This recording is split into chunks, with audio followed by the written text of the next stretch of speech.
So hello students, welcome back once again to Prakashan classes. और आज हम लोग सीखेंगे बिजनेस स्टडीज का चैप्टर नंबर 1। हम लोग कंटिन्यू कर रहे थे अपने चैप्टर नंबर 1 के साथ, और हम लोगों ने प्रीवियस वीडियो में कवर किया था टॉपिक बिजनेस रिस्क। हम लोगों ने स्टार्ट किया था टॉपिक बिजनेस रिस्क। क्या होता है बिजनेस रिस्क? कोई भी बिजनेस जब हम लोग परफॉर्म करते हैं, एक्टिविटी परफॉर्म करते हैं, उससे रिलेटेड बहुत सारा रिस्क एसोसिएटेड रहता है। स्पेक्यूलेशन रिस्क रहता है, प्योर रिस्क रहता है, इंश्योरेबल रिस्क रहता है, नॉन इंश्योरेबल रिस्क रहता है। तो आज सीखेंगे उस रिस्क का नेचर क्या होता है, what are the features of business risk, और what are the natures of business risk. So let us start with our topic nature और फीचर्स ऑफ बिजनेस रिस्क। पहला पॉइंट क्या बोल रहा है? Risk is the outcome of uncertainties. Business environment बहुत ज्यादा ही highly uncertain है। कब क्या हो जाए कुछ नहीं पता, कब कोई अपॉर्चुनिटी आ जाए, कब हमारे पास कोई प्रॉब्लम आ जाए। बिजनेस करना बहुत ज़्यादा ही हाईली अनसर्टेन होता है। जब एक एम्प्लॉय कोई ऑर्गेनाइजेशन में काम करता है तो उसको पता रहता है कि at the month end he और she will get his salary. At the month end he और she will get his salary. पर जब हम लोग कोई बिजनेस करते हैं ना, हमको कुछ भी नहीं पता रहता है कि कल को क्या हो जाएगा, कल को किस चीज कितना रुपया का दरकार पड़ जाएगा, कल कब लोन किसी से लेना पड़ जाएगा, कोई अपॉर्चुनिटी आ जाएगा मेरे पास, या हमारे पास कोई प्रॉब्लम आ जाएगा। तो क्लियर, तो ये पूरा ही अनसर्टेन एनवायरमेंट होता है। बिजनेस एनवायरमेंट क्या होता है? पूरा का पूरा अनसर्टेन होता है, अनप्रेडिक्टेबल। क्लियर, इसको हम लोग प्रेडिक्ट नहीं कर सकते हैं। Risk is the outcome of uncertainties. Risk क्यों इन्वॉल्व है? क्योंकि बिजनेस एनवायरनमेंट अनसर्टेन है। अरे बिजनेस अनसर्टेन है, फ्यूचर अनसर्टेन है, इसलिए तो रिस्क इन्वॉल्व है।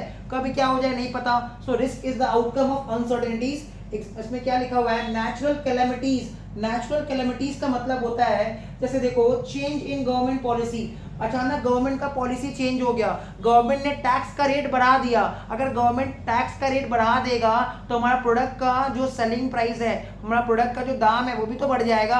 अगर गवर्नमेंट टैक्स का रेट बढ़ा देगा तो हमारा प्रोडक्ट का दाम बढ़ जाएगा, तो लोग हमारे प्रोडक्ट को खरीदना थोड़ा कम कर देंगे। तो ये एक रिस्क है। अगर सडनली गवर्नमेंट ने टैक्स का रेट बढ़ा दिया, गवर्नमेंट ने अपना पॉलिसी चेंज कर दिया, अपना प्लान चेंज कर दिया, टैक्स का रेट बढ़ा दिया गवर्नमेंट ने, तो क्या होगा? हमारा प्रोडक्ट कम बिकना स्टार्ट हो जाएगा, प्रोडक्ट का डिमांड रिलेटिवली कम हो जाएगा। Improvement in technology. अगर टेक्नोलॉजी अपग्रेड हो गया तो हो सकता है कि हमको एडवांस टेक्नोलॉजी की तरफ मूव करना पड़े, हो सकता है हमको कैपिटल का दरकार पड़ जाए, हो सकता है हमको नया मशीन खरीदना पड़े। क्लियर, आज जैसे देखो व्हाइट बोर्ड है, ये टेक्नोलॉजी धीरे धीरे खत्म होते जा रहा है। अब स्मार्ट बोर्ड आ रहा है, धीरे धीरे स्मार्ट बोर्ड का फीचर्स आ रहा है। तो जब स्मार्ट बोर्ड पूरा तरह से आ जाएगा मार्केट में, तो सारा टीचर्स को स्मार्ट बोर्ड खरीदना पड़ेगा। क्लियर, स्मार्ट बोर्ड खरीदना पड़ेगा, उसके लिए कैपिटल का इन्वेस्टमेंट करना पड़ेगा। समझ में आ रहा है? सो इंप्रूवमेंट इन टेक्नोलॉजी, ये भी क्या है? एक रिस्क है। Improvement in technology etcetera are some examples of uncertainty. क्योंकि बिजनेस एनवायरनमेंट अनसर्टेन है, कब क्या हो जाए कुछ भी नहीं पता है। क्लियर, कब हमारे पास कोई प्रॉब्लम आ जाए, कब हमारे पास कोई अपॉर्चुनिटी आ जाए। क्लियर, तो ये सब क्या है? Highly uncertain. बिजनेस एनवायरनमेंट पूरा का पूरा अनसर्टेन है। ये उसका नेचर्स को बताया जा रहा है, फीचर्स को बताया जा रहा है। तो risk is the outcome of uncertainties. Risk क्या है? It is the result of uncertainties. क्योंकि बिजनेस एनवायरनमेंट अनसर्टेन है, इसलिए बिजनेस में बहुत ज्यादा रिस्क होता है। क्लियर, नेचुरल कैलेमिटीज जैसे हो गया अर्थक्वेक हो गया, सुनामी हो गया, ये सब नेचुरल कैलेमिटीज में आता है। क्लियर, जो प्राकृतिक विपदा है उसको हम लोग बोलते हैं natural calamities. Clear, natural calamities, change in government policy, improvement in technology, etc. are some examples of uncertainty. These future events create risk for business. ठीक है, ये जो फ्यूचर इवेंट्स है ना, जिसको हम प्रेडिक्ट नहीं कर सकते, जो हाईली अनप्रेडिक्टेबल है, जिसका एस्टिमेशन हम कर सकते हैं, उसको प्रेडिक्शन नहीं कर सकते हैं, जिसको हम अनुमान लगा सकते हैं, ठीक है, उसको कब होगा, कितना होगा, ये बताना पॉसिबल नहीं है। क्लियर, इसी को हम लोग बोलते हैं business risk. These future events create risk for the business. No business can escape from risk. कोई भी ऐसा बिजनेस नहीं है जो रिस्क से बचा हुआ है। हर बिजनेस में कुछ ना कुछ रिस्क इन्वॉल्व है। किसी का बिजनेस में ज्यादा रिस्क का इन्वॉल्वमेंट है, तो किसी का बिजनेस में रिस्क का इन्वॉल्वमेंट कम है, पर हर बिजनेस में ही रिस्क का इन्वॉल्वमेंट है। बिजनेस जो है वो खुद को अलग नहीं कर सकता रिस्क एनवायरनमेंट से। ठीक है, तो लिखा हुआ है no business can escape from risk. It is an essential part of every business. It means every business is somehow to what extent, it may be more or it may be less, और हर business जो है वो या तो कम या तो ज्यादा कहीं ना कहीं रिस्क से एसोसिएटेड है, रिस्क से लिंक्ड है। क्लियर, समझ में आ रहा है? कोई भी बिजनेस जो है वो रिस्क से लिंक्ड है, एसोसिएटेड है। साइज और the nature of the business, obviously size of the business will affect the risk factor. Higher the size of the business the more will be risk, lower the size of the business और lesser the size of the business risk will be lesser. आज सोचो Reliance industries इतना बड़ा giant organisation है, हाथी company है Reliance industries, इतना बड़ा जायंट ऑर्गेनाइजेशन है। तो भाई अगर रिलायंस इंडस्ट्रीज इतना बड़ा जायंट ऑर्गेनाइजेशन है, उसमें बहुत ज्यादा कैपिटल इन्वेस्टमेंट होगा ऑब्वियसली, हाँ। और अगर उसमें कैपिटल इन्वेस्टमेंट बहुत ज्यादा है तो रिस्क भी उसमें ज्यादा होगा। तुम सोचो एक चाय का दुकानदार, ठीक है, जो नॉर्मली अपना टपड़ी में एक चाय दुकान खोल रखा है उसने, तो भाई उसका चाय का दुकान में इन्वेस्टमेंट बहुत कम होगा, तो ऑब्वियसली रिस्क भी बहुत कम है। तो क्या बता रहा है बिजनेस में, साइज और नेचर ऑफ बिजनेस पे भी बहुत ज्यादा डिपेंड करता है कि उसका रिस्क फैक्टर क्या होने वाला है। अगर साइज ऑफ द बिजनेस बहुत ज्यादा लार्ज है, लार्ज स्केल बिजनेस है, तो ऑब्वियसली उसमें रिस्क का फैक्टर बहुत ज्यादा होगा। क्लियर, साइज और nature of the business is the important factor that determines the amount of risk in the business. क्या साइज है बिजनेस का, लार्ज स्केल ऑर्गेनाइजेशन है, मीडियम स्केल ऑर्गेनाइजेशन है, स्मॉल स्केल बिजनेस है, किस तरह का बिजनेस ऑर्गेनाइजेशन है, इस पे डिपेंड करता है, ये डिपेंड करता है कि उसका रिस्क इन्वॉल्वमेंट कितना होगा। नेचर ऑफ बिजनेस क्या है, किस तरह का प्रोडक्ट हम बेचते हैं, क्या हम पेरिशेबल प्रोडक्ट बेचते हैं, पेरिशेबल प्रोडक्ट मतलब जो बहुत जल्दी खराब हो जाता है, जैसे डेयरी प्रोडक्ट्स, दूध, दही, ये सब क्या होता है perishable product, newspaper perishable product. हमारा नेचर ऑफ बिजनेस क्या है, या फिर हम लोग ऐसा प्रोडक्ट बेचते हैं जिसका लॉन्गेविटी ज्यादा है, जैसे देखो टेलीविजन, ठीक है, क्लॉथ, ये सब का लॉन्गेविटी ज्यादा होता है। दूध दही बेचते हैं तो भाई हमारा प्रोडक्ट एक दो दिन में खराब हो जाएगा, उसका लॉन्गेविटी ज्यादा नहीं है, पेरिशेबल प्रोडक्ट है। पर अगर हम लोग क्लॉथ बेचते हैं, स्कूल शू बेचते हैं, स्कूल बैग बेचते हैं, तो इनका लॉन्गेविटी ज़्यादा है, सालों साल तक हम इसको रख सकते हैं दुकान में और उसके बाद कस्टमर इसको बाद में भी खरीद सकता है, इसका खराब होने का चांसेस या खराब नहीं होगा।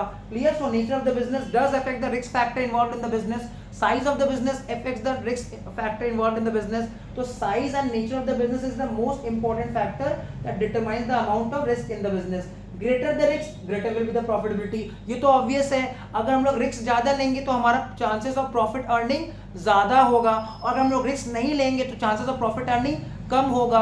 अगर हमको ज्यादा प्रॉफिट अर्न करना है ना तो हमको रिस्क भी ज्यादा लेना पड़ेगा बिजनेस में। तो यहाँ पे क्या लिखा हुआ है, greater the risk involved in the business higher is the chance of profit. And entrepreneur, entrepreneur का मतलब क्या होता है, कोई भी बिजनेसमैन, एंटरप्रेन्योर का मतलब क्या होता है, कोई भी बिजनेसमैन अंडरटेक्स रिस्क, मतलब वो रिस्क लेता है under the expectation of higher profit. क्यों लेता है रिस्क आज कोई एंटरप्रेन्योर, रिस्क क्यों लेता है, बिकॉज उसका एक्सपेक्टेशन है कि उसको और भी ज्यादा प्रॉफिट अर्न करना है, वो एक्सपेक्ट करता है बिजनेस से कि उसको और भी ज्यादा प्रॉफिट मिले।